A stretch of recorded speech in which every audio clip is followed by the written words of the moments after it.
Meet the computer you can talk to. With Copilot on Windows, working, creating, and collaborating is as easy as talking. Got writer's block? Share your screen with Copilot Vision to help spark inspiration, and use Copilot Voice to have a conversation and brainstorm ideas. Or maybe you need some tech help. With Copilot Vision, Copilot sees what you see. Let Copilot talk you through step-by-step guidance so you can master new apps, games, and skills faster. Try now at windows.com/Copilot. From writer-director Ryan Johnson. The Holy Grail. A perfectly impossible crime. Wake Up Dead Man has critics singing its praises. God help me. Anything else? It's a deliciously entertaining mystery. That's nice. It's certified fresh. It's a miracle. Okay, you're freaking me out now. It's the best Knives Out movie yet. This case is solvable, right? Oh, you'll see. It's fun. Wake Up Dead Man, a Knives Out mystery starring Daniel Craig. Now playing on Netflix.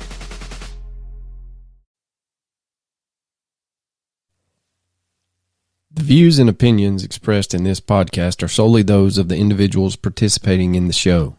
All persons described or mentioned in the podcast should be considered innocent until proven guilty in a court of law.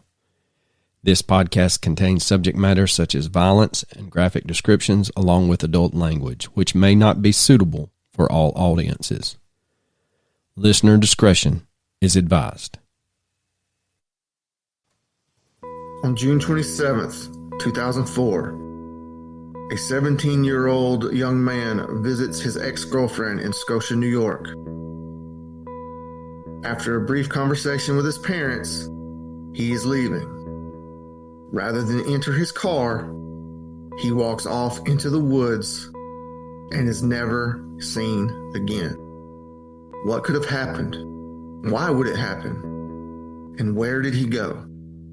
You're listening to the Mysterious Brews podcast, and tonight we bring you the case of Craig Frear.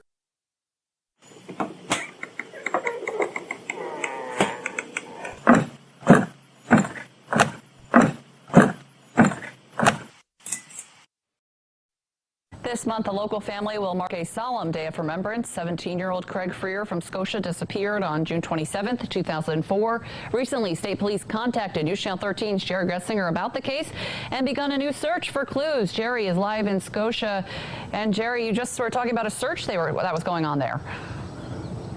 Yeah, Emily, they were out here this morning. They conducted the first search they've done in 4 years. No hits today, but police told us that they're going to be back once there's less tree cover, less growth here. But they did. They reached out to me probably about a month ago at this point and asked us for our help in sharing some new information, getting the word back out there about Craig Frear. So here is part one of our latest Cold Case 13 investigation, the disappearance of Craig Frear. Welcome to a deep, dark, dank, moist basement somewhere in the bowels of Georgia. Well, Coachum, it's been a minute, and I just want to take this time to thank all of our listeners. I had released a statement on Patreon about how my father was in the emergency room and ICU, and if this offends you, then stay offended, but the prayer warriors stepped out, and they were very accommodating, and messages abound. Understood that we would have to delay this episode. This is almost a week late, but Pops is in his chair. He is feeling much better. Got a game plan to get back on his feet before Christmas. So I just want to personally thank everyone that reached out to me and expressed their thoughts and prayers. You have no idea how much that meant to me and my parents. So with that said, Coach, how are you doing this week? I think I talked over you. I'm sorry. I was just saying we got some good listeners, man. We do. So we really do.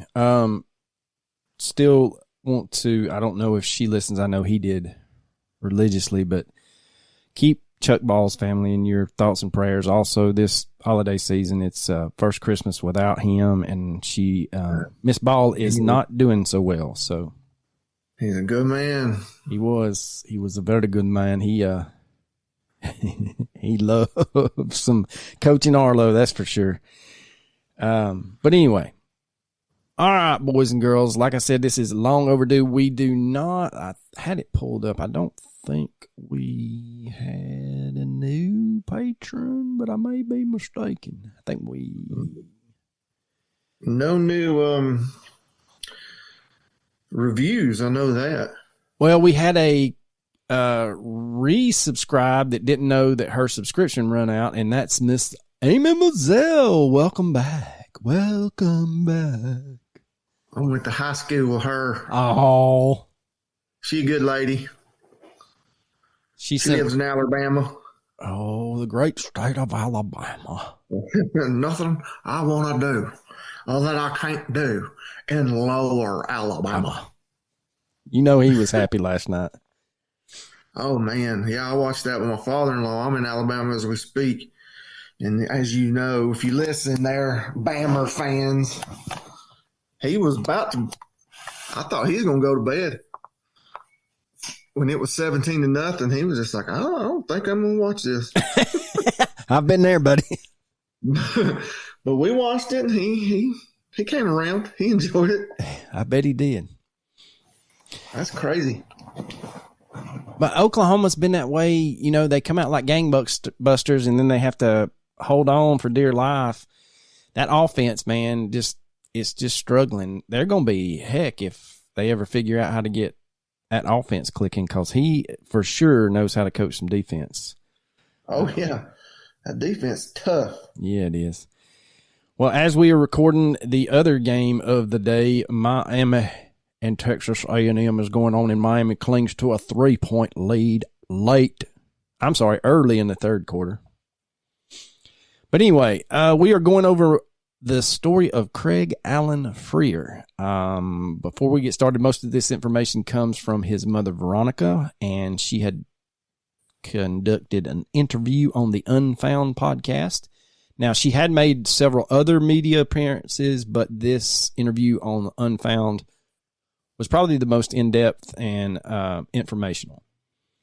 Well, it's just crazy, man. I know that we have a whole theme on this podcast about stuff being weird, but, man, this is crazy because there's just no reason. No, there's not. I'm sure there is a reason, but there's just no reason I can think of. Well, even with her interview on Unfound, it's really hard to find any kind of detailed chronological account about his case. So we're probably going to have some things that go out of order. I tried to, the best I could, put it in as, close to order of the day as I could. Now, there is some overlapping. But Craig Allen Frear was born on October 14th, 1986. He was the second child to his mother, Veronica, and father, Bill. Craig had an older brother named Matthew and a younger sister named Kathleen. Now, the family lived in the town of Glenville, New York, and after Matthew left for college, while the house was a little bit empty, it still left Craig and Kathleen, and they grew very close despite Kathleen being 4 years younger than Craig. And they really seemed to, according to Veronica, forge a really tight bond after Matthew moved out. Craig also had a lot of friends who he was very close to. He was a very personable, sociable guy who his friends stated was, quote, fun to be around, end quote. He was often at his friend's house, but Craig didn't let his social life get in the way of his school life. He was a very smart young man. He had just gotten his SAT scores back and had done exceedingly well on them. He was very athletic, was going to be the captain of his high school soccer team. But even with his plate full, he managed to hold down a part-time job at the local grocery store named Price Choppers. He had gotten the job when he was 15 because older brother Matthew had worked there, and the store was well known for employing local high school students, and they were very flexible with those high school students' hours. So Craig really could set his own schedule when it came to work and be off at certain times of the year that he needed to focus on soccer or schoolwork. He started out as a bagger and then moved into the dairy section of the store. He seemed to really like his job at Price Choppers, and Craig's managers treated him well, and he was work friends with a lot of other people who were employed there. Now, working in the dairy section meant that Craig often conversated with the dairy truckers during the unloading process. He was very social with them, as well as the other employees. And just recently, Craig had cut his hours at Price Choppers quite a bit because soccer season was about to start up. He was looking at some quarter tests, those kind of things. Now, he also played on like a travel team during the summer, so he was very busy even during the summer breaks. He would average approximately 8 hours a week at Price Choppers, and on June 27th, 2004, Craig had stayed at a friend's house but came home that morning and briefly spoke with his mom, Veronica. Came in, said hello, grabbed his work shirt from the closet, told her that he was heading to work. She asked him, how everything was going, and because she was on her way to work as well. Actually, no, she was not on her way to work. She was actually on her way to watch his sister Kathleen's soccer tournament. So it was just kind of a passing conversation. And Kathleen's soccer tournament was actually being held just down the road from Price Choppers, and since the family were having some company that evening, Veronica decided to pop in the store on her way home to pick up some last-minute things, and she figured that since she was there, she could say hello to Craig and let him know what time dinner was that night. Much to her surprise, Craig was not there, and she was a little bit verklempt. And she headed home and decided to call one of his friends to see if they knew where Craig was at. Veronica... Now, wasn't it like... she found out he's just not been showing up to work. That's what I was about to say. Yeah, she kind of discovers, through this investigation, trying to figure out where he's at, he's not been telling the whole truth. Now, she was very familiar. That's shady. I mean, I'm not saying anything bad, but just to keep that from your parents. Your parents think you're employed, and you're just pretty much not. He hadn't been showing up to the point where they weren't even putting him on the schedule anymore. Right. They just assumed that he had quit. Yeah. So I'm just saying. No. I was going to say, I did a little research, so I'm ready to talk about it. Well, that's what I was going to say. She was shocked at the point of like, why am I the last one to know this? But she was real. Go ahead. He's literally like coming home, getting his work shirt, and leaving. Yeah, like I'm still there. He's gone so far as to it wasn't like it was. I just didn't tell him. Yeah, it's not like I just slipped your mind. He's going through the motions. I guess that they didn't. He's what, 7? He's 17, so he's not really contributing to bills. But you would think that he's 17. He's going to need money. So if he's not getting any money from his job anymore, you would think he'd be asking for more money, or the parents would be like, I'm just saying, this is going to be very hard to pull off successfully, that your parents just got no idea that you are no longer working. Where is he going? Yeah, and what does he do? The charade's not ever going to last. Like, you're basically against the clock. They're going to find out. Right. Yeah. So Veronica was very familiar with a lot of Craig's friends and their parents because those friends were often at her house and Craig was often at their house. Craig was at one of the friends' house that Veronica called, and she was able to speak to him on the phone for a minute, letting him know that she had just popped into Price Choppers and was really confused about the fact that he wasn't there. Craig just told her that he was running late and he was really supposed to be at work 45 minutes ago, but not worry about it because he was about to head to the store. Veronica let him go and told him before he hung up what time to be home for dinner.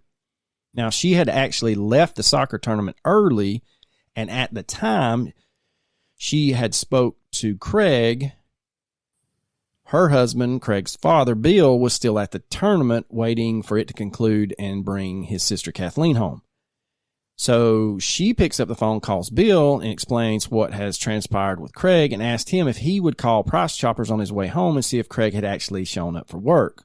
The old mother intuition has kicked in, and she's got a gut feeling that something is not on the up and up. Now, Bill called and spoke with... Yeah, I should have let you keep going before I chimed in, because I just kind of spoiled every damn thing, didn't I? No, not really. No, not really. Because, I mean, that is when you read on this case, that's one of the big things is, like, they give his information, he disappeared, and then right under that is, oh, he had been lying to his parents. So Bill calls and speaks with an employee that answered the phone and asked if Craig had made it into work. The employee's kind of like stuttering, like Coach said, and informs Bill that no, he had not come into work. And as a matter of fact, he had not been working there for a couple of months now. Now, according to this employee and the Unfound podcast with the interview with Veronica, it turns out that Craig had actually been fired for not showing up to work when he was scheduled on several occasions. Now, keep in mind, he's only scheduled for 8 hours a week. It's not like they're asking him to come in and work 10-hour shifts. Now, his managers attempted to call him on the days that he no-showed, and Craig would give this, vague excuse, and then the excuse would change, and finally, they just got tired of it and said, look, man, you can't work here any longer. They did offer him his position back if he could ever get his life together and be more reliable. And the odd thing is, kind of like Coach said, Craig's not told his parents any of this. So upon learning this, Bill is floored. And I want to define floored. Bill's pissed because... it would have been one thing if, hey, man, I got fired last week and I was trying to find the right way to tell y'all. No. This had been going on for months. Yeah, he ain't happy. No. So Bill tells Veronica what he had just learned, and she's wondering what the actual hell Craig had been doing when he pretended to go to work each week and that day that she saw him. So it was at this point that Veronica started thinking back and realized that she had missed some red flags concerning Craig in the previous months. Now, none of the things that I'm about to discuss or that she remembered are particularly odd by themselves, but in hindsight, when she started looking back and lined all of these up collectively, she got a pretty good picture that something just wasn't right. The things that Veronica had noticed that raised the red flags were, first, approximately 10 months earlier, Craig was at a friend's house, and this friend had a problem with stealing and ended up taking Craig's wallet along with a couple of other people's wallets as well. Now, this friend's dad finds said wallets that he has stolen and made him return them to the owners. So out of the blue, this young man and his father show up at Craig's house, and he's like, hey, he needs to give you something, and he returns Craig's wallet. The friend apologizes to Craig. Craig says, hey, man, water under the bridge. If you needed money, you should have said something. You didn't have to take my whole wallet. Now, what makes this even stranger is that not long after this, Craig's wallet goes missing yet again.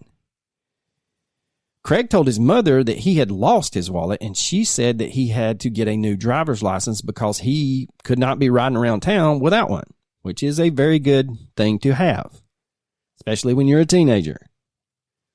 Craig went and got his new license.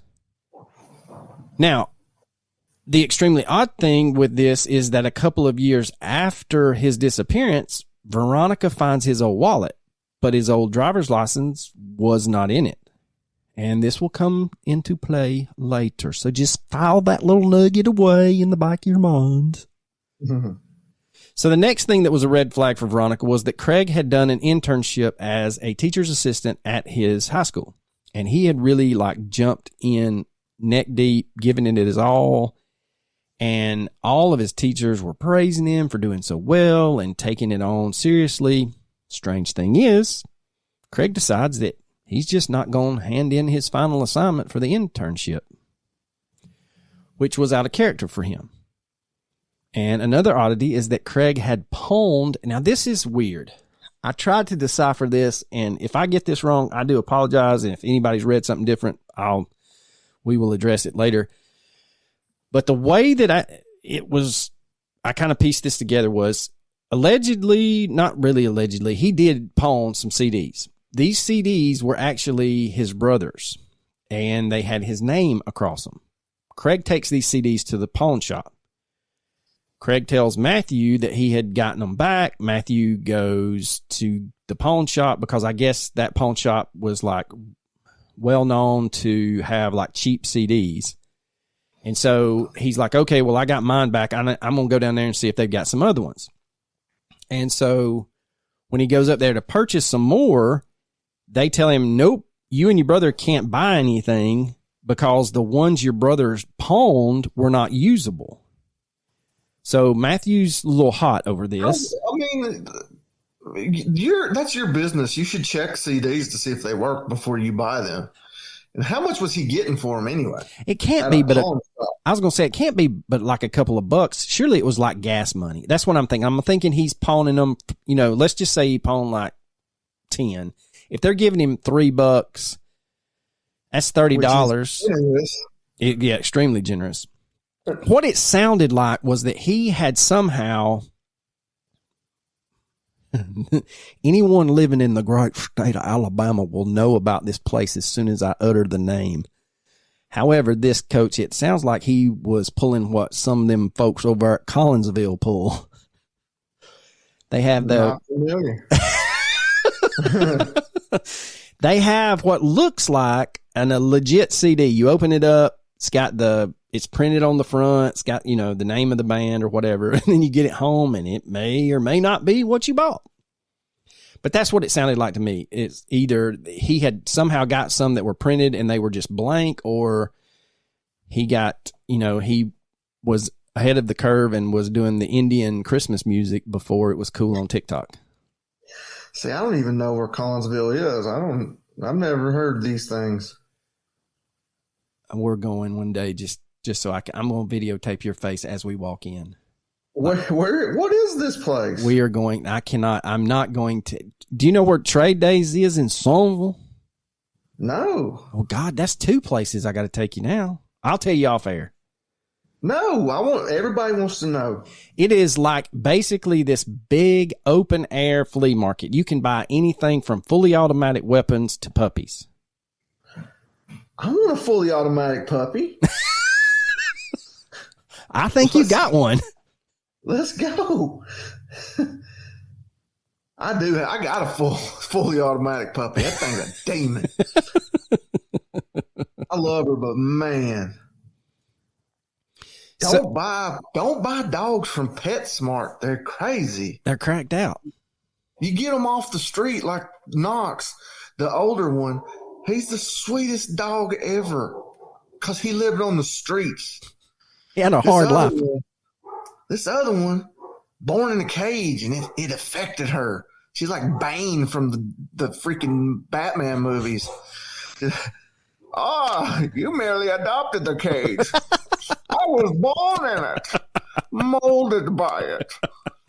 And now you will suffer. And you have. And I have. You have no idea. I've not even told you half the things.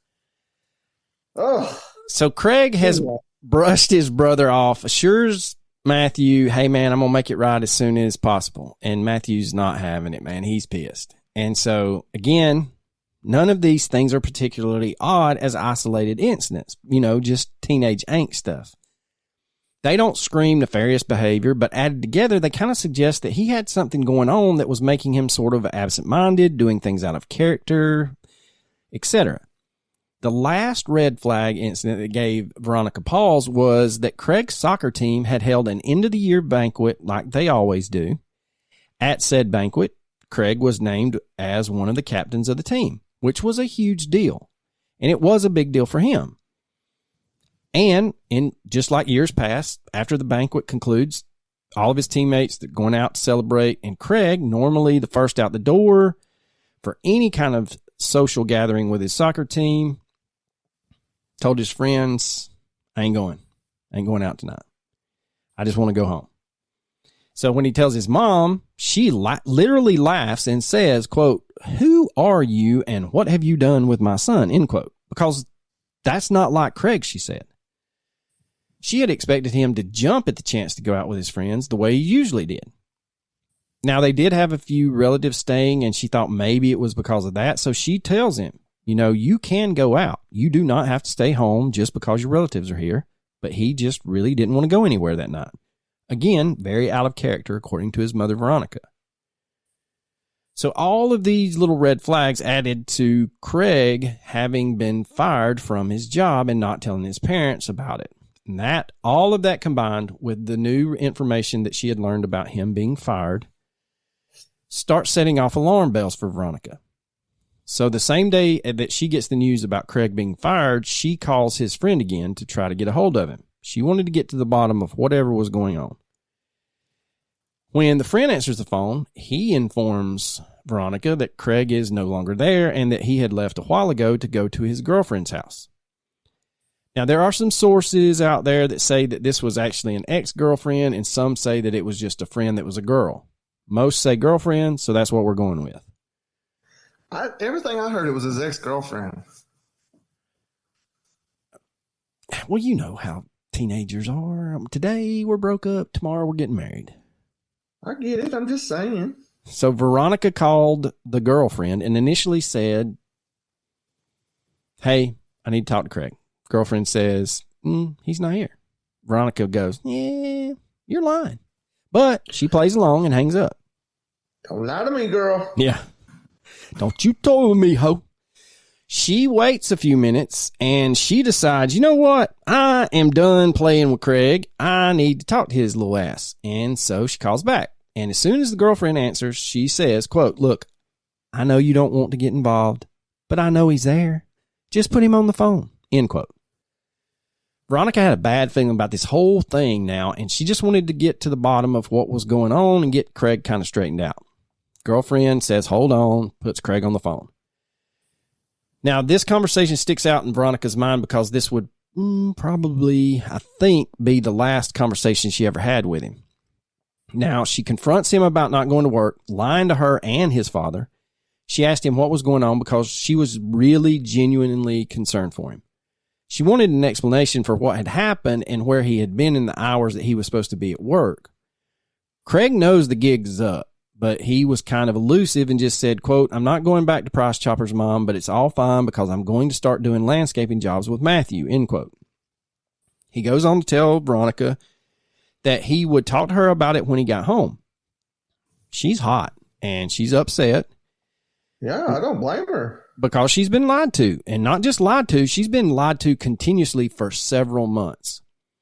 And add on top of it, his nonchalant attitude and him acting really elusive and indifferent about this whole thing. She stated that she did, in fact, raise her voice at him when he gives her this little excuse. And he says, "All right, I'm coming right home." So Craig's car's parked near his girlfriend's house. But for some reason, he decided to walk home. Veronica had asked Bill to go over to the girlfriend's and see if he could find Craig not long before she spoke to him. She tells Bill the address of the girlfriend's house, which was the Cambridge apartment complex on Washington Avenue in Scotia, New York. Now, Scotia is a little suburb of Glenville. So Bill drives over to the apartment complex and sees Craig's car. He parks, and I can guarantee you he's got the old dad stance. He's probably leaned up against it, arms crossed, ankles crossed. Yeah, I would bet. And I bet his face... Happy. Yeah, I bet his face is the color of a Coca-Cola can. So he's going to wait. And he waits. And it is believed that Craig may have seen young father waiting by the door or by his car, and knowing that he was in trouble, possibly about to get some discipline added to it, he avoided him by leaving out the back door and decided to walk home. Now, we obviously cannot confirm this because we cannot speak to Craig, but this is one of the most plausible scenarios. So the walk from the girlfriend's house to Craig's house was only about an 8-minute walk. Veronica described the walk on the Unfound podcast. Quote, "You walk down railroad tracks for a little bit. You cut through a little wooded area. This is a defined path. It's not like you're trudging through the woods and then you follow this pathway and then you're basically in my backyard," end quote. It was just a shortcut between their house and the girlfriend's house, and Craig had actually walked it numerous times. Veronica stated that Craig had taken it, she would estimate, over 100 times. It was a well-established path, and it was actually quicker to take the shortcut by foot than it was to try to drive from their house to the apartment complex or from the apartment complex in Scotia back to their house. So this gives some insight into why Craig may have decided to walk. Now, he also could have chosen to walk because he wanted to talk to his mom before he had to talk to his dad. And I don't blame him there. It's most of the time you can reason with the female.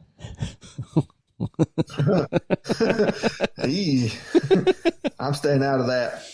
Now, it was later discovered that Craig was last seen by a group of teenagers around 2 p.m. that day, which was June 27th, 2004.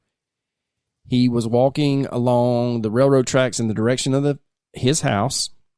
Now, it was not disclosed if Craig knew these teens, but the teens said that they called out to him and he turned around and kind of waved them away before continuing on his way down the railroad tracks. After some time had passed, Craig's father, Bill, called Veronica and told her he was still there waiting outside by Craig's car, but Craig, had not come out yet. Veronica tells him that she would call the girlfriend again and see what was going on, but when she did, girlfriend tells Veronica that Craig had already left. In fact, girlfriend and her mom had looked out the window of their apartment and saw Craig leave, heading in the direction of his house. Now, it was at this point that Veronica had her old motherly spidey senses a-tingling. Her and Bill immediately start driving around looking for Craig and even walk the route he was taking to see if he had tripped or something like that. They also thought that maybe he could have walked to another friend's house to calm down because most of his friends lived within walking distance of his house. Craig's nowhere to be found. After contacting all of his friends that they knew, his parents had zero clue as to where he could be. And as you can imagine, the bad feeling in Veronica's gut was growing, and she later said, quote, "When the sun started going down and his friends were calling back and nobody knew where he was, I really started getting scared," end quote. Veronica knew something's wrong. She decided to report Craig missing to the police. When she got to the police department in Glenville, they sent her to the police department in Scotia since that was where Craig had supposedly gone missing from. Veronica went to the Scotia police, and when she got there, they told her that she needed to go back to Glenville because it was not protocol for a missing persons report to be filed in the location where he went missing. It is supposed to be filed where the person lives. Undamn believable. You literally are 8 minutes apart. The police stations are 8 minutes apart. Yeah, that's kind of ridiculous. Yeah. That I'm just assuming here, don't quote me, but that would probably sounds just like kind of like laziness. So whoever they talked to just didn't really want to do it. Yep, that's exactly what I thought. My shift ends in 15 minutes. I'm not doing this report. Like, you know. Yeah, by the time she gets back, I will be off. Now, it was finally determined that it was the Scotia Police Department that had to take the report because the place that the person had gone missing was responsible for the case. For some unknown reason, she is told that she has to wait 48 hours before she could file the report. This is not 1984. This is 2004. They tell Veronica to come back if he has not returned in 48 hours. I would have stood on my head and burnt the place down. Right. She's like, absolutely. She's like, nope. And she sat down and waited right there and told them, I am not leaving until I can file this report. Good for her. Good for her. I know. Man, she is. A, she's scared to death. B, she's pissed. Right. So when she finally gets to talk to someone, she tells them that her son Craig was missing and that none of his friends had seen him. She listed off all the friends she had talked to. The police said, "Oh, we don't know any of those kids. We don't recognize any of those names." Well, no shit. Like, this was a reason not to take the disappearance seriously, just because you don't know them. Yeah. God forbid you. How could you possibly not know every single child in your county or your town?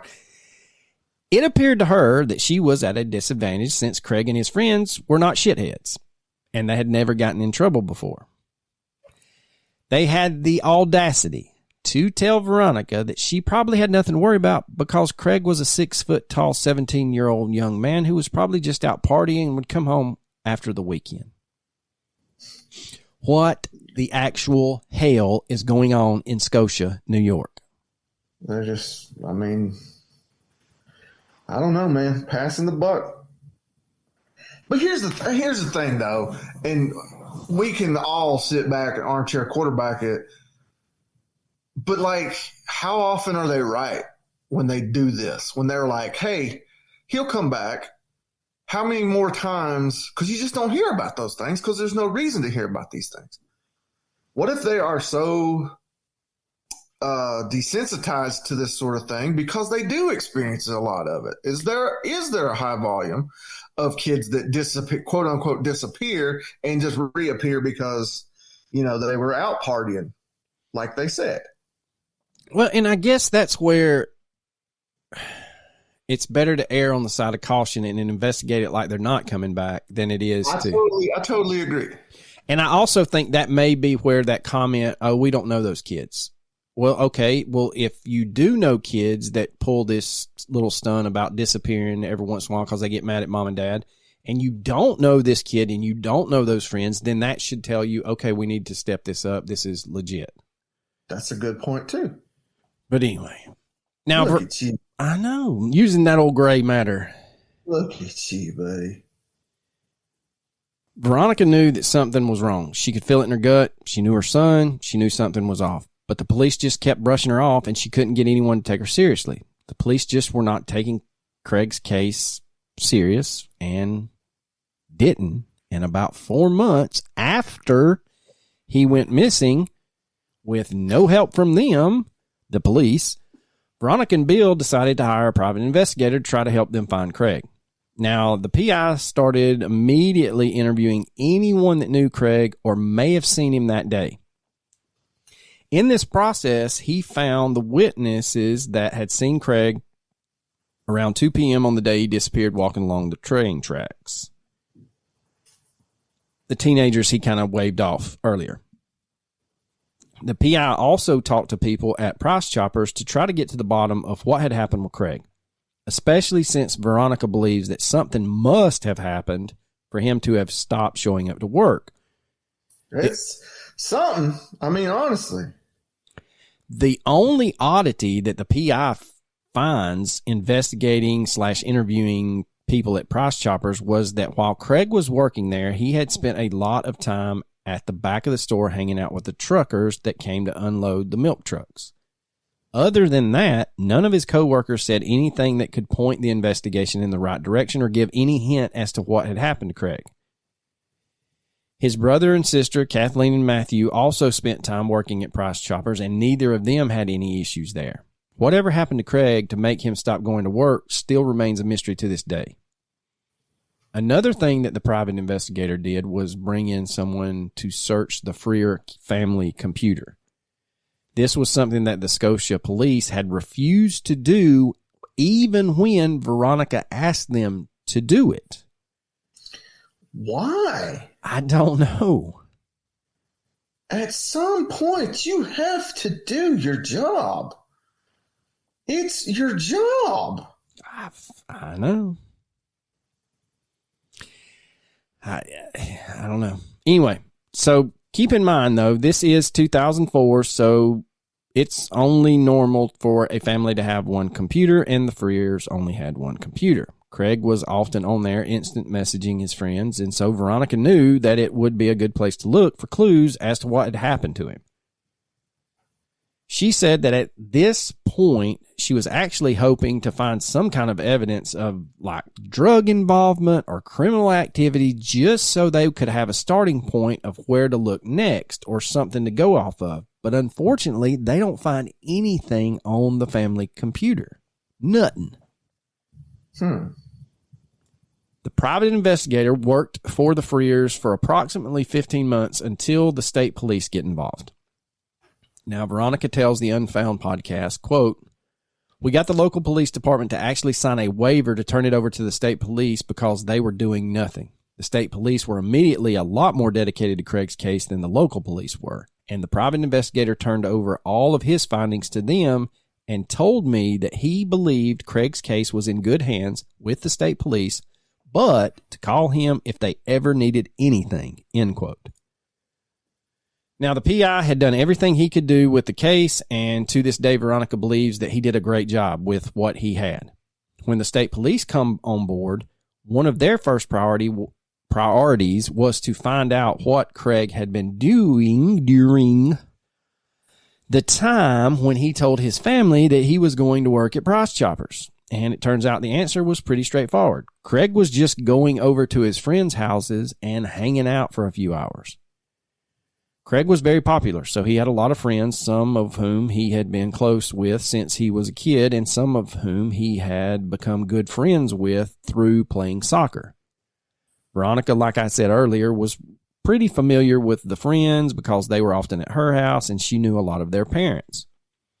The friends whose houses Craig was going over to when he was supposedly working often were the kids that Veronica knew. They weren't, I'm sorry, I said that wrong. They were not the kids that Veronica knew. So she has no idea who these kids are. She has no idea who these parents are. This is not his core group of friends. So he had some friends from a different crowd. Again, not a huge red flag. It's not really a big problem. Oh, yeah. I definitely had friends my mom didn't know about. Yeah. Just because they, just never came over, never whatever. Maybe they didn't play sports. Maybe they didn't wrestle. Maybe they didn't, just that's not very uncommon, I don't think. I don't either. Now, some of the people in this group, however, were known to get in trouble, and some of them knew that Craig was meant to be at work when they were hanging out, and some didn't know he was supposed to be at work. Craig's best friends didn't even know Craig wasn't working. So now we realize not only was he hiding being fired from his parents for a couple of months, he was also hiding it from his core friend group. That is okay. Now that's kind of strange. No, it's extremely strange. Hell, my friends at the time I was a teenager knew more than my parents did. Absolutely. So when the state police came in, they also conducted several exhaustive searches for Craig, which included bringing in cadaver dogs and bloodhounds. They thoroughly searched and researched the areas in which Craig was last seen, but the search was made difficult by the fact that Craig had disappeared over a year and a half ago. That's right, the Scotia police had sat on their hands, not made any efforts to search for Craig from the initial missing report.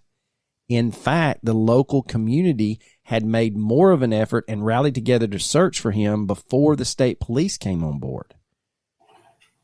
There were over 300 community members searching for Craig at one point, and the Scotia police actually had to get involved to provide crowd control, but this was the only time that they were involved in a search, and they didn't even search. The state police also brought in divers to search any nearby bodies of water, such as the Mohawk River, but nothing was found in relation to Craig. The state police have continued to conduct searches, and one such search was featured on New York's Cold Case 13 in 2020. The state police actually reached out to the show to help bring attention to Craig's case. I think you can find the actual episode on YouTube, and if I can, I will try to post a link, but y'all know how posting links on social media works, so good luck. There are a ton of unanswered questions in Craig's case. There is some information that has come out over the years, but it's hard to say whether or not any of this information is relevant to Craig's disappearance. As you can imagine, his life has been put under a microscope since he went missing, and there are some of the things that are thought to be potentially linked to his disappearance. So we're going to circle back. We're going to circle back. And we're going to revisit the missing wallet. Well, hold on now. Do you have like the information that maybe he met somebody at work? Do you have that? I don't think I've got so much, and I did so much in like a short period of time. It may be in here. I have no idea. Well, I'm trying not to talk out of turn and jump ahead, but yeah, there was rumors that he had met like an older one. He was bragging about meeting an older woman. No, I do not believe I have any of that. He bragged to somebody that he got an older woman, gave him his number, gave him her number, was kind of like hitting on him, and then I'm not. Oh, what? No, never mind. What? I have something about a girl, but it's not that. Okay. Well, that was something in my research that was talking that he was bragging about meeting an older girl, and then they kind of hinted around. Don't quote me. This ain't me. But what I was looking at was kind of almost hinting around that it was a guy. That maybe he was. I may have something about that. Hold on. I'm still looking. Okay. I mean, I don't want to speak ill of him. There's nothing wrong with it if he was, but that's just the rumor that I heard. Yeah, I got a little bit of that, but it's later towards the end. Oh, well, my bad. That's okay. Because I didn't have anything about the woman, though. I still didn't see the woman. Oh, yeah. You know how them older women are. Okay, well, let's get back to the wallet. And then, I'm like Martin Scorsese in this shit. I'm going to the end. I'm going back and forth. This is like a Quentin Tarantino movie. You don't know where the hell the timeline is on this thing. That's what happens when I do research and I just don't answer you. So when Veronica found it a couple of years after he disappeared, we're talking about the wallet, his ID was not in it. Turns out that one of Craig's friends who he had hung out with when he was supposed to be at work was found with Craig's ID. Now, this friend, whose name is Jeff, was someone who Craig, I know, my name is Jeff. Okay, every time I read that, I was like, my name is Jeff. My name is Jeff. Jefe, man. Now, Jeff was actually someone who Craig had gone to school with and known since they were young kids. He wasn't ever really close friends with him, more of an acquaintance, and it doesn't seem that Craig went to Jeff's house a lot. Jeff was known to have some issues, and he had been in trouble with the Popo before, and he wasn't a part of Craig's core friend group.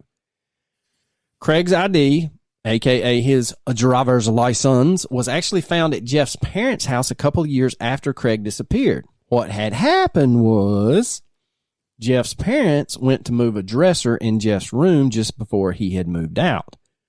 When his parents tried to move said dresser, they find Craig's ID underneath it. They were well aware of Craig's disappearance, and they knew that this looked bad for young Jeff. Not wanting their son. Yeah, it does. Yeah. Not wanting their son to get in any trouble, they did not turn the ID over to the police because Jeff had already gone to jail for a small period of time. I can't say that I blame him. Honest to God. Yeah, I mean, if he's gone to, so let's just say he went to, I don't think they disclose what he went to jail with or for. Let's just say he went to jail for possession or something like that. You don't need that charge leading to a missing persons case. No. Now, Jeff's mother was talking to a friend at a restaurant about finding Craig's ID, and somebody at the restaurant overheard the conversation. This person knew of Craig's disappearance, contacted the police immediately about what they had heard. Popo says we're on it. And they interviewed not only Jeff, but his parents.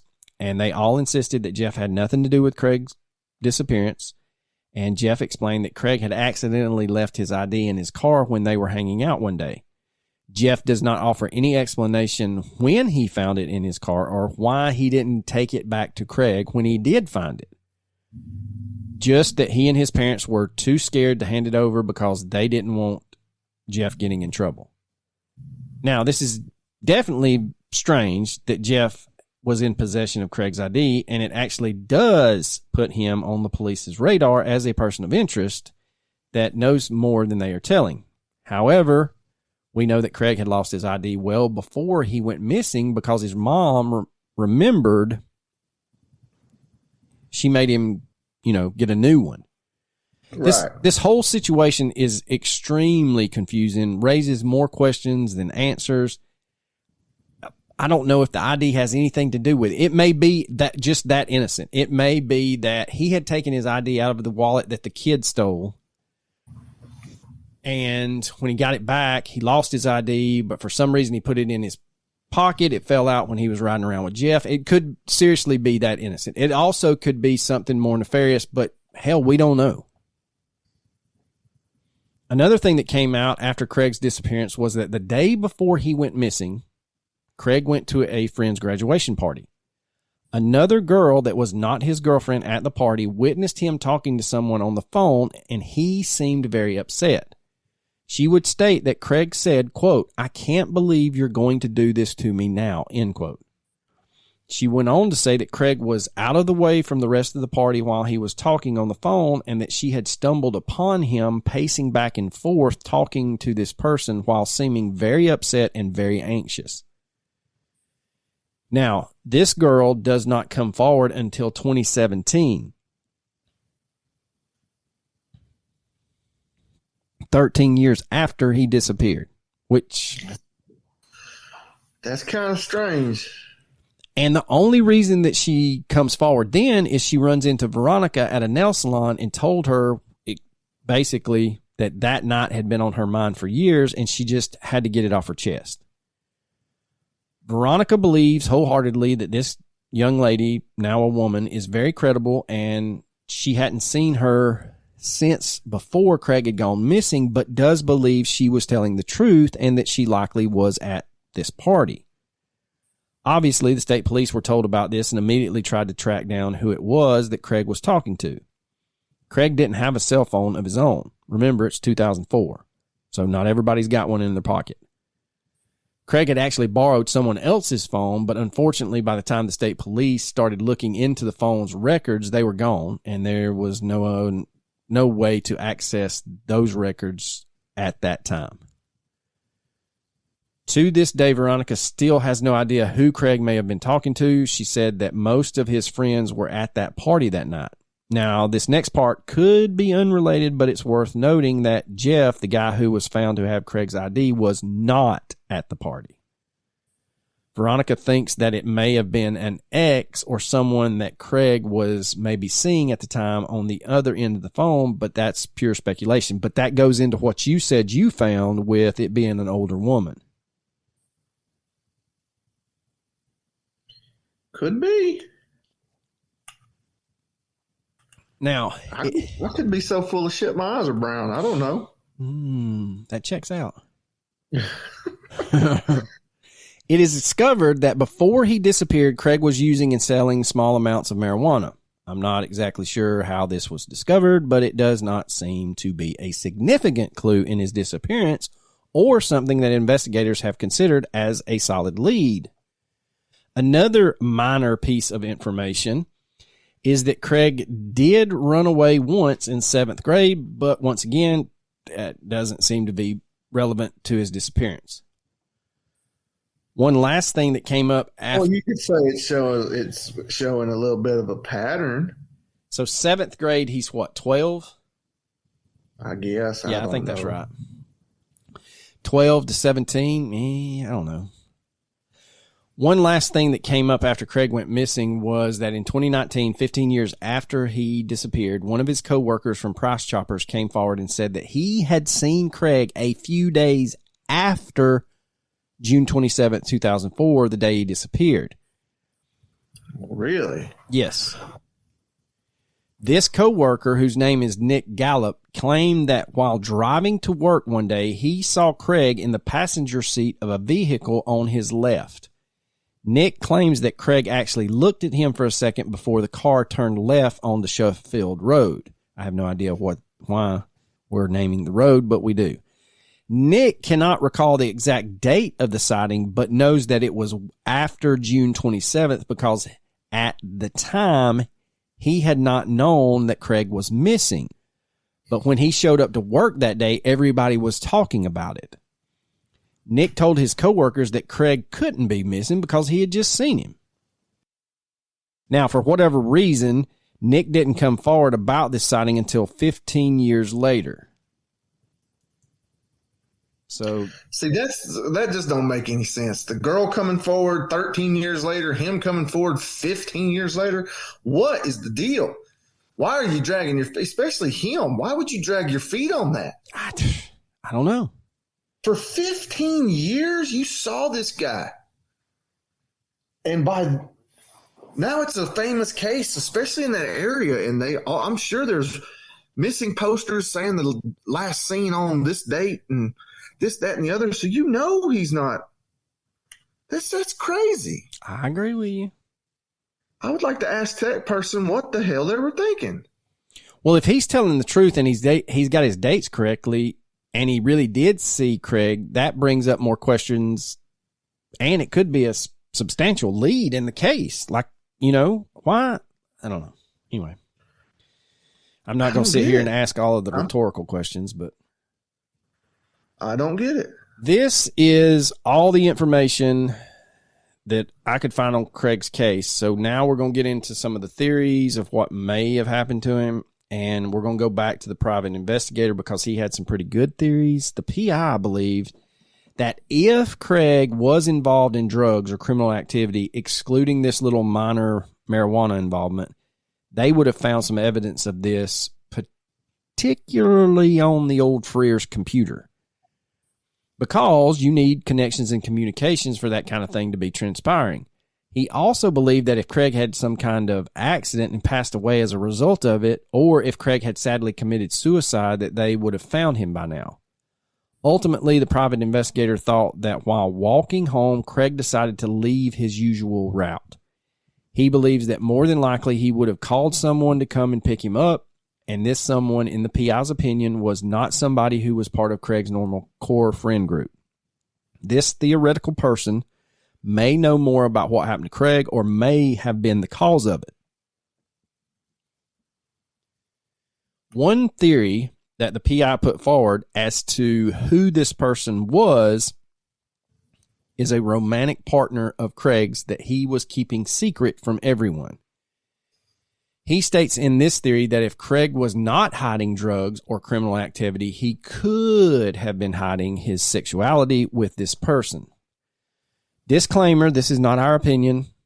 Okay, this is the PI's opinion, and I'm not throwing shade like Coach said earlier. This is a judge-free zone. You do you, boo. Yeah. Everybody love everybody. Yeah. The PI believes that this quote-unquote friend could have been someone whom he had a sexual secret, either heterosexual or homosexual relationship with, and he was hiding it from his friends and family, which could go to the older woman theory that you stumbled across, but it also goes into this PI's homosexual relationship theory. Now, it is possible, and perhaps this person was someone who Craig thought that he could trust, and it turns out he couldn't. The PI also believed that Craig could have reached out to a friend who he thought would be there for him and unfortunately just put his trust in the wrong person. It is also possible that Craig was preyed upon by a predator. We know he had a lot of friends, many of whom his family and best friends didn't even know about, such as the truckers from his work. Was one of these friends actually grooming or preying on Craig? Did he reach out to them that day? Did they abuse his trust or do something to him? Or was it just a random predator who had targeted Craig that day? Well, and if it was drugs, I mean, that would be a good place to find connections, would be truck drivers. Yeah, and from what Veronica said on that Unfound podcast, it sounds like the state police did their due diligence. So you would assume, which is dangerous, that they would have went to Price Choppers, interviewed everybody, and then got a list of who are the milk vendors that he would have talked to, and then they would have questioned those drivers. True. Now, these theories are what the PI believes to have most likely been the cause of Craig's disappearance. He based these on his discoveries while investigating Craig's case. Now, Gloria Coppola, not Francis Ford's daughter, she has a different opinion. Now, she was a New York State Police investigator who has since retired, but was the lead on Craig's investigation for 9 years. She said that she still believes it is a possibility that Craig's disappearance was a result of a suicide, despite many thinking that if this was the case, he would have been found. Yeah, that's what I'm saying. Like, is a 17-year-old going to be able to unalive himself in such a manner where he is never found? See, that's I have a problem with that too. That's some talent. Yeah. Now, she appeared on the show I referenced earlier, the Cold Case 13. She said, quote, "We've had suicide victims found years and years later and further out than you would ever think. Gloria was a key part of many of the searches for Greg, and in 2014, while searching the area around the railroad tracks where Craig was last seen walking home, said, I think something happened to Craig within a few hours of his disappearance, and I don't think he's far from here," end quote. Gloria believes that Craig's lies are a huge part of the case and that they are a sign that he was hiding something more. She said during the Cold Case 13 interview, quote, "Everybody knew a piece of Craig, but not everybody knew everything about him," end quote. She believes that Craig not showing up to work at Price Choppers is a sign that something more was going on, and he was afraid to show up to work, but also afraid to tell his parents about why. Whatever the reason for Craig's lies, Gloria believes is also potentially the reason for his disappearance. Now, Stephen Noto is the New York State Police investigator who took over the case in 2015 once Gloria retired. He said in the same Cold Case 13 show, quote, "Whatever happened to Craig on the 27th, it does not seem like it was a pre-planned event," end quote. Like Gloria, Stephen believes that Craig's lies are a key aspect of the case and that being caught in a lie by his parents set off a chain of events that led to his disappearance. He goes on to state, quote, "I think ultimately what happened was that he got confronted with this lie and he left. We don't know what happened after that," end quote. Veronica also believes that Craig was hiding something and that this something was the reason that he had stopped showing up at Price Choppers and potentially the reason for his disappearance. However, she does not believe that Craig committed suicide because he loved his family and he was especially close to his younger sister, Kathleen, who he absolutely adored. She just does not believe that Craig would do that to them. Kathleen was only 13 years old when Craig went missing and, as you can imagine, was hugely affected by his disappearance, as was his brother Matthew. Veronica said on the Unfound podcast, quote, "It's hard as a mother to watch what it does to your other two kids," end quote. I bet it is, man. You're grieving, and then you've got to comfort them at the same time. Yeah, you got to be strong for them while you're falling apart. That's got to be almost impossible. Yeah. Craig's disappearance was also incredibly difficult on Bill and Veronica's marriage. Veronica explains that with being so focused on finding Craig, there was no time to focus on their relationship, and there were times when she was so distressed that she couldn't even get out of bed. Bill, too, was incredibly stressed about Craig's disappearance, and unfortunately, the pressure was just too much for their marriage. After 28 years of marriage, they ended up getting a divorce. Bill passed away in late 2017, but Veronica, Matthew, and Kathleen are still alive and still wonder what happened to Craig. Veronica continues to try and keep Craig's name out there through media appearances, billboards, posters, flyers, and social media. Craig's case is still being investigated by police, and there is now a $10,000 reward for information leading to Craig being found. Craig was last seen wearing a white short-sleeved T-shirt and jean shorts with white Adidas sneakers that had 3 stripes on them. He was also wearing a St. Christopher's medal on a gold chain. He was 17-year-old when he disappeared and would be 35 today. He was 6 foot tall, weighed 190 pounds, with red hair, brown eyes, freckles, and dimples. He'd be 39, buddy. Yeah, you're right. I didn't carry the 4. No, you did not. And you're the math teacher, by the way. I know. point that out to everybody. Well, I will say this. I did these notes over, what's today? Over 16 days ago during class while they were taking the final. Hey. I was multitasking, bud. So if you believe you have any information about Craig's disappearance, you can contact the New York State Police or the National Center for Missing and Exploited Children. Personally, I think Craig met with foul play. I think that maybe let's now again, we're not accusing if Craig's mother does happen upon this. We're not accusing, we're just speculating. But let's look at the drug thing. Could it be that he stopped going to work because he did get involved in drugs with the truck drivers and he got scared and owed money or something? They finally caught up with him. Could it be something like that? Could it be the fact that he was a kid? He was a kid and he quit his job. He just didn't want his parents to know. Dad's super upset. He decides he's going to walk home, and then suddenly he just so happens to meet the wrong person. Craig's upset. He's walking home mad because his dad's mad at him. Somebody stumbles upon him. There's some sort of confrontation, and it goes south. Could it be some dumb luck like that? Yeah, I mean, it could easily be that way, and it could have been he was making more money doing things with the truck drivers, and he didn't need to be at work. He may have gotten scared, a close call at work. Somebody might have come in by one time, and they were trying to exchange stuff, and he was like, you know what, screw this. I'll just do this outside of work, and I'm done. Right. I think that maybe he did ask someone to come and pick him up while he was walking home. I don't think he committed suicide or had some kind of accident. I mean, it is possible. I don't think he committed suicide either. Not at all. Well, the reason I say it's possible and can't be ruled out is, and I don't believe it, but we all know that there have been many cases where someone who was not suicidal had something terrible happen to them personally, and in an irrational moment decided, that's it. And would never, and like you said, he's upset. He's gotten caught in this lie. He's upset and anxious because he knows dad's about to bust that tail. And he is a teenager. You know, teenagers, everything's very, very life or death situation. That's what I'm saying. It's possible that he was like, oh man, it's over. I'm done. Like, yeah, there's no way out of this. Yeah. But I don't believe that. I really don't. I don't either, to be honest with you. I also do believe that Craig was hiding something, and unfortunately, perhaps whatever he was hiding did lead to his disappearance.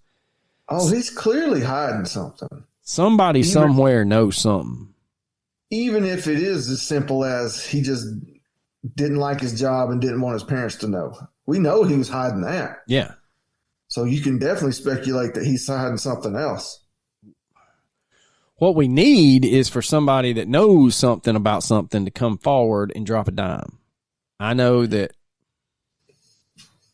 the reward money is not a whole lot in some people's eyes, but I'm going to tell you something. I would tell them where you hide your Christmas tree candy if for 10 grand. Yeah, I would. If I knew it wasn't going to get me in trouble. Yeah. You know, y'all saying that he ain't gonna find out I ratted him out? He did it. Yeah, exactly. But I don't know, man. It's just weird. It's for something like this to happen. It just doesn't make any sense. Like, you're just going to be that upset that you're just going to start taking off into the woods and you're just never going to be seen again. Even when you had a car, he could have taken his car. I guess that's what I don't understand. He could have drove away in. If you're going to, I don't believe he ran away at all with the intentions of never coming back. I don't think that's in anywhere near the realm of possibilities in this case. Because if you are going to do that, take your car. Well, and let's just say he did call somebody. Like I said, he called somebody, hey, come pick me up. I'm going to be right near my house. I got to think things out. And then they talk him into doing something. Maybe they talk him into, man, it's over, dude. You're done. Your dad's going to kill you. And he's like, the heck with it. I'm done. Or he's like, let me go back to your house And once we get there, let me call. And he gets back to their house. They get in an argument or something. I don't know. And he's not able to call and something happens there. I mean, there's avenues everywhere. Right. I don't know. I saw a couple of threads about, well, he's dead along the route. And I'm like, no, he's not, because the state police, from what I can gather, once they took over the investigation, it was legit. Like, it should have been. And I'm just going to do it. To hell with it. If you are a member of the Scotia Police Department at this time, you're a piece of shit. A 17-year-old kid goes missing and you don't do nothing for 15 years or 15 months, and the parents have to get a waiver for you to turn it over to the state police? What the hell? Yeah, I don't understand what they were doing and why. That's not normal. And I'm not cop hating. That's just basic human decency. And I guarantee you there are cops in that office that have children. Put your fucking child in that situation. And that's what I tell people all the time when they ask about, special education. What should I do about my, this, and the other?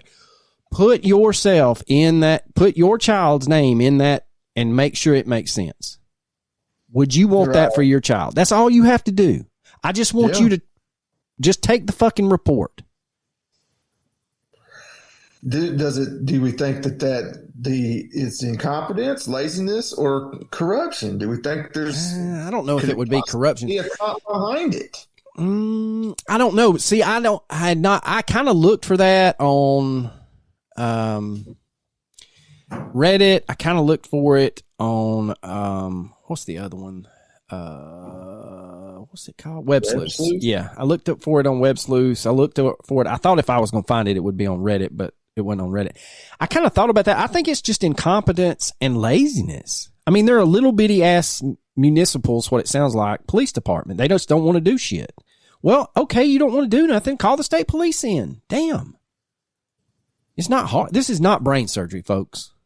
Right. And we're going to cover a couple of cases where it was in a small little podunk town, and they were like, you know what? This is way above my expertise. I'm calling in some help. Yeah, we've covered cases like that. Yeah, God didn't come down and hand you your badge. You can ask for help. But anyway, other than that, I have no other working theory. Unfortunately, like I said earlier, somebody's going to have to come forward that knows something. With that said, get into recommendations, and someone recommended Tracker. I think it's on CBS. I know it's on Paramount. Same thing. Yeah. It's on one, it's on the other. If you like Reacher, it's kind of Reacher-esque. He's kind of a loner, but he goes and finds, like, when people go missing, he calls himself a rewardist. So if there is a reward offered in a missing person situation, he collects said reward if he finds the person. And so that's how he makes his living. He's driving this probably $100,000 GMC pickup truck and a huge Airstream tow behind. But it's a pretty cool little show. I watched a couple episodes last night. There's 3 seasons. Like I said, it's on Paramount. For me, I again want to reiterate, if you've made it this far, we have the best fans out there. I just can't thank y'all enough for the kind words, the prayers, the thoughts for my dad. He's doing tremendously better. Got his appetite back, and so he's going to be good to go to eat some ribs and some smoked porks for Christmas. Smoked porks. We're bringing the Swedish chef back. Smoked porks. Smoked pork. You got a recommendation? I got a little bit of hate, man, from the fans. For what? People reaching out about me not watching Band of Brothers. You've never seen it? Hating a little bit. You've never seen it? No, I told you that last time, remember? No, to be honest with you, I don't remember shit. We were recommending, I told everybody to go watch 175 hours of Breaking Bad. Oh, yeah. Yeah. I remember that. Yeah, now I remember it. Yeah. Well, I got the box set. Because I ain't never seen Band of Brothers. I don't know. I got the box set. I don't know if it's DVD. I think it's DVD. Hell, it may be VHS. Good Lord. Yeah, I need to send them off and get them made into DVDs. Or just watch it on HBO Max. Yeah, or you could do that. You know what? I saw a great meme last night. Brain. I'm gonna get my Polaroids looked at. I'm gonna get them converted to floppy disk for too long. That big 5 1/4. It says we are one streaming service merger away from having this new concept called cable television. Yeah, I know, right? I know, it's ridiculous. They were like, well, they think they outsmarted us. Crazy. So My you got recommendation is Netflix's what? What are you showing me? Oh wow, yeah. Netflix is what? Missing, Dead or Alive. You actually get to see cops do their job. It's crazy. I've not seen it. Is that new, or did you just stumble upon it? It's not new. There's 2 seasons of it, but they're only 4 episodes apiece. So that's a Sunday afternoon. Yeah, no, I think there's 8 episodes, about an hour each, so it's a little bit of a commitment, but it's pretty good. They're hunting for missing persons, trying to find them. Pretty good. Do you want to actually see cops do a job? Pretty good. It's a novel concept. I know. After this case, I would love to see it. But anyway. All right, Coach, you got anything else you want to add? You know I don't. Deuces.